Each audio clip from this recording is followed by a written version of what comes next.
모든 삶에는 이유가 있습니다. 누군가 어떻게 산다면 그 사람에게는 그렇게 사는 이유가 있기 때문입니다.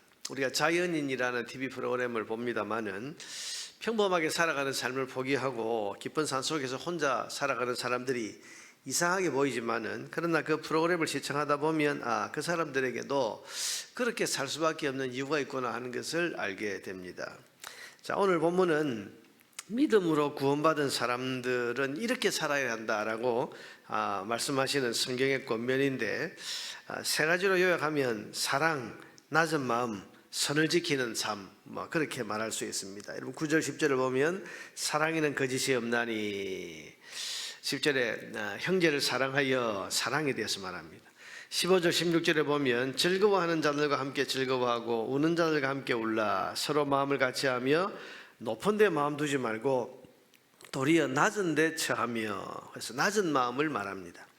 9절에 보면 악을 미워하고 선에 속하라, 선에 속하라는 말씀을 하죠. 17절에도 보면 모든 사람 앞에서 선한 일을 도모하라 그렇게 했고, 21절에는 선으로 악을 이기라, 선한 삶. 그래서 오늘 본문이 여러 가지 많은 말씀을 하지만 크게 세 가지로 분류해 보면 사랑하는 삶, 그리고 낮은 마음을 가지고 사는 것, 그리고 선을 지키는 삶, 세 가지를 말합니다. 구원받은 사람은 이렇게 살아야 된다고 말합니다. 그런데 여기에는 이유가 있겠죠. 우리가 이렇게 살아야 된다면 구원받은 사람은 왜 이렇게 살아야 되는지 그 이유가 있을 것 아닙니까? 그것을 오늘 본문은 우리에게 가르쳐 줍니다. 구원받은 사람은 왜 이렇게 살아야 됩니까? 첫째로 구원받은 사람은 사랑의 삶을 살아야 하는 이유는 우리가 사랑으로 구원받았기 때문에 사랑하며 살아야 됩니다. 우리가 구원받은 이후로 귀에 못이 박힐 정도로 많이 듣는 말씀이 사랑하라, 사랑하라입니다. 심지어는 원수까지도 사랑하라는 그런 말씀을 듣습니다. 여러분, 이것은 우리 본성으로는 굉장히 힘들고 쉽지 않은 삶입니다만은, 그래도 우리가 사랑하려고 노력해야 되고 사랑하려고 힘써야 되는 그런 이유는 우리가 받은 구원이 하나님이 우리를 사랑하신 결과이기 때문입니다. 우리가 하나님의 사랑 때문에 구원받은 자가 되었습니다. 그러니 그 어마어마한 사랑을 받았기 때문에 우리가 사랑하는 삶을 살아야 된다고 말하는 것입니다. 여러분, 그렇지 않습니까? 죄인을 사랑하시는 사랑이 아니었다면 우리는 구원받지 못했고 망했을 겁니다. 아들을 아끼지 아니하시고 희생하시는 하나님의 사랑이 아니었다면 우리는 구원받는 일이 없었을 겁니다. 무엇보다도 우리를 위해서 십자가를 대신 지신 주님의 사랑이 아니었다면 우리는 구원의 꿈도 꾸지 못했을 겁니다. 그러니 구원받은 사람은 사랑을 받았기 때문에 다른 사람을 사랑하며 살기를 힘써야 됩니다. 받은 것이 없다면 우리가 굳이 그렇게 살아야 되나 생각할 수 있지만, 받은 것이 너무 많기 때문에, 받은 사랑이 너무 크기 때문에, 어마어마하기 때문에 우리는 그 사랑으로 살기를 힘써야 하는 것입니다. 미워하며 살고 비난하고 비판하고 원수를 맺고 사는 것, 여러분, 이것은 어마어마한 사랑을 받은 자로서 결코 합당하지 않습니다. 사랑을 받아 구원을 받았기 때문에 성도는 사랑하며 살아야 됩니다. 둘째로, 구원받은 사람은 마음이 낮은 곳을 향해 있는 가운데 살아야 한다고 말씀합니다. 13절 말씀을 봅시다. 성도들의 쓸 것을 공급하며 손 대접하기를 힘쓰라. 여러분, 구원받은 사람은 다른 성도들의 쓸 것을 공급해 줘야 된다. 또 손님 대접을 잘해야 된다, 그렇게 말했습니다. 자, 이것은 여러분, 마음이 낮아지지 않으면 이게 할 수 없는 일입니다. 낮은 마음을 가져야 다른 사람의 필요가 보입니다. 여러분, 쓸 것을, 다른 사람이 쓸 것을 공급하는 그런 삶을 살기 위해서는 먼저 저 사람에게 뭐가 부족한지를 알 수 있는 그런 마음과 눈이 있어야 됩니다. 그런데 여러분, 저 사람에게 필요한 것, 모자란 것, 이것을 볼 수 있는 눈은 마음을 낮출 때 가능한 일입니다. 손님 대접을 잘하기 위해서는 저 손님에게 뭐가 필요할까를 살피는 마음이 있어요. 이런 마음이 높아져 있다면, 저 사람이 나에게 뭔가를 해주기를 바라고 내 마음이 높아져 있다면 저 사람이 나의 필요를 채워주기를 원하는 그런 삶을 살 것입니다. 그러나 우리의 마음이 낮아져 있다면, 그래서 저 사람에게 뭐가 필요한지가 보이고 또 저 손님에게 참 꼭 필요한 게 뭘까, 저 사람의 무엇이 아쉬울까를 볼 수 있는 눈이 열려 있다면 그러면 우리가 오늘 성경이 말씀하시는 이런 구원받은 자의 삶을 살아갈 수 있는 겁니다. 또 여러분 14절에서 16절에 보면 너희를 박해하는 자를 축복하라. 축복하고 저주하지 말라. 참 어려운 말이죠. 박해하는 자를 어떻게 축복할 수 있습니까? 그들 어떻게 저주하지 않고 그렇게 살아갈 수 있습니까? 이것도 마음이 낮아지면 가능한 거죠. 또한 15절에 보면 즐거워하는 자들과 함께 즐거워하고 우는 자들과 함께 울라. 여러분 기뻐하는 사람과 함께 기뻐할 수 있는 것, 이건 내 마음이 낮아질 때 가능한 거예요. 특별히 슬퍼하는 자들과 함께 울 수 있는 것은 마음이 낮아지지 않으면 불가능. 뭐 그까지 가지고 그래, 뭐 그 정도 가지고 그래, 이런 마음 가지면 함께 울 수가 없는 거죠. 이것은 마음이 낮은 곳을 향했을 때만 가능한 일입니다. 그래서 16절에는 직접적으로 말씀합니다. 서로 마음을 같이 하며 높은 데 마음을 두지 말고 도리어 낮은 데 처하며 스스로 지혜 있는 체 하지 말라. 그것밖에 못해. 그 정도도 몰라. 그 정도 가지고 뭘 하겠어. 내 마음이 지금 지혜 있는 채로 높아져 있으면 여러분 그렇게 우리가 살아갈 수가 없다는 말입니다. 그럼 우리는 왜 낮은 곳을 바라보는 마음을 가져야 되겠습니까? 그것은 하나님께서 죄인이요 멸망할 자리에 있는 우리를 살펴보시고 구원해 주셨기 때문입니다.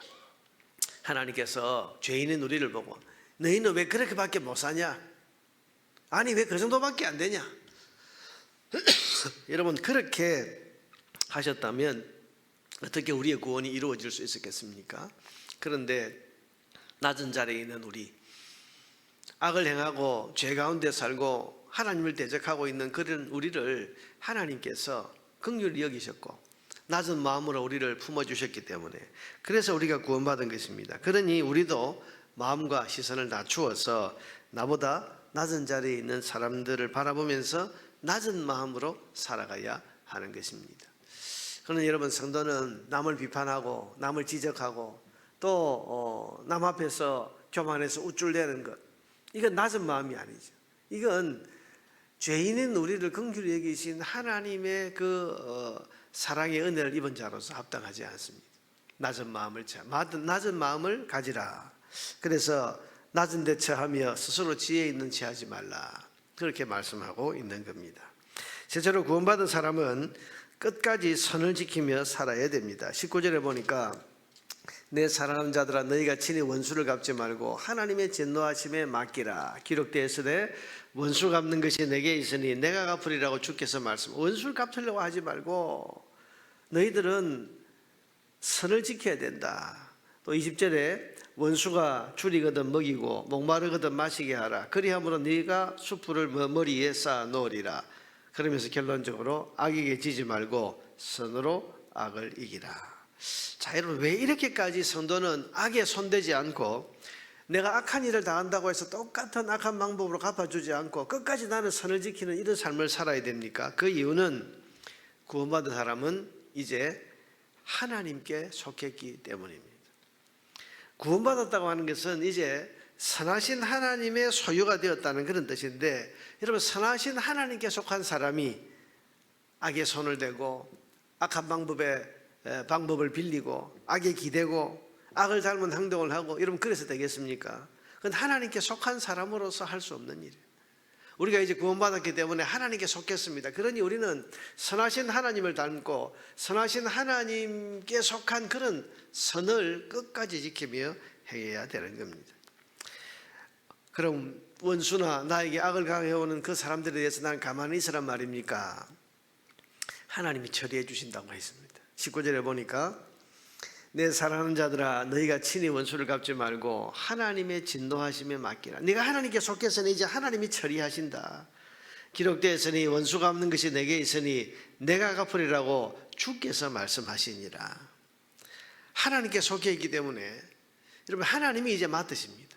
하나님이 처리하십니다. 그러니 하나님께 맡겨두고 하나님이 그 사람에 대해서 어떻게 하시든지 하나님이 심판주이시니 하나님이 하실 것이라고 믿고 나는 하나님께 속한 선을 지켜야 된다. 그렇게 말씀하십니다. 그러니 악을 처리하는 문제는 하나님께 맡겨야 됩니다. 나는 하나님께 속한 자의 삶을 계속 지켜나가야 됩니다. 악한 일을 당했다고 해서 내가 악을 행하는 것은 악에게 지는 일입니다. 사단은 하나님께 속해 있는 우리가 하나님을 닮지 않고 하나님께 속해 있는 우리가 하나님이 미워하시는 악을 자꾸 행해서 하나님의 영광을 떨어뜨리기를 원하는 그런 목표를 가지고 있습니다. 그러니 우리를 자극하고 우리를 자꾸 부추기고 그렇게 해서 악에 손을 대고 우리 마음이 그런 마음이 들지 않습니까? 뭔가 상대가 오른밤을 때리거든 나는 가서 멱살을 쥐고 왼편을 때려줄 수 있는 그런 마음이 우리 속에 있지요. 자꾸 부추기는 거죠. 그러나 하나님께 맡기고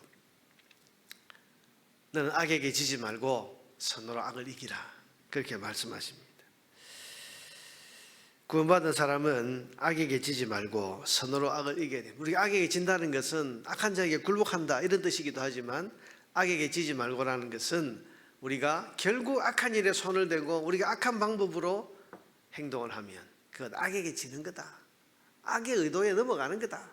그렇게 지금 말씀하고 있는 겁니다. 우리는 하나님께 맡기고 선으로 악을 이기는 삶을 살아야 됩니다. 사랑하는 성도 여러분, 로마서는 1장부터 11장까지 계속해서 우리가 어떻게 구원받은가에 대해서 말씀하고 있고 12장부터는 이제 구원받은 자는 이렇게 살아야 된다고 하는 삶을 말씀하는데 오늘 사랑에 대해서 그리고 낮은 자리에 마음을 품고 낮은 마음을 품고 살아야 할 것을 그리고 끝까지 선을 지키면서 선으로 악을 이길 것을 말씀하십니다. 우리는 그렇게 살아야 될 이유가 충분히 있는 사람이라고 오늘 말씀하고 있습니다. 오늘도 우리는 구원받은 자로서 이 사실을 기억하고 사랑하고 낮은 자리에 내 마음과 시선을 두고 특별히 선으로 악을 이기는 그 삶을 힘써 살아서 우리를 구원해 주신 하나님의 은혜에 합당한 그 삶을 살아갈 수 있는 우리 모두가 되기를 주의 이름으로 축원합니다.